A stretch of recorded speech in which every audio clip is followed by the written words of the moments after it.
एक बार की बात है, एक पानी जहाज और उसके सभी यात्री डूब गए, केवल एक को छोड़कर वह बच गया और तैरते तैरते छोटे से टापू में पहुंच गया, पर कोई उसे बचाने के लिए नहीं आया। फिर वह रात को रेत में ही सो गया। इस तरह से दिन गुजरते गए। वह रोज प्रार्थना करता, पर कोई मदद नहीं आया।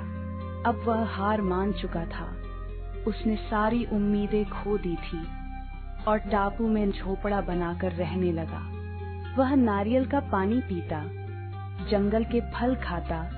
एक दिन वह लकड़ियां लेने के लिए बाहर गया और जब वह लौट कर आया तो उसके झोपड़े में आग लग चुकी थी।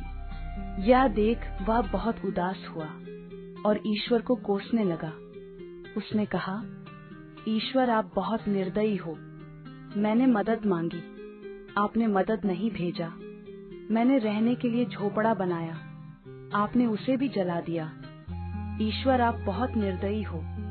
वह पूरा दिन ईश्वर को कोसते रहा।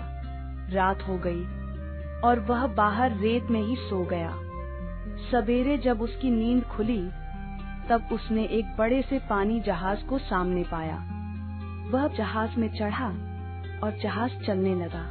उसने जहाज के कैप्टन से पूछा, आपको कैसे पता चला? कल आपने ही तो फायर सिग्नल भेजा था। इस पर उस आदमी ने कहा, पर मैंने तो कोई फायर सिग्नल नहीं भेजा था। फिर उसे अपने जलते हुए झोपड़े की याद आई और वह समझ गया। कैप्टन ने उसके जलते हुए झोपड़े को फायर सिग्नल समझ लिया है। उसे एहसास हुआ कि झोपड़े में आग लगना ईश्वर का ही प्लान था, ताकि वह उस टापू से निकल सके। अब वह ईश्वर का शुक्रिया अदा करने लगा।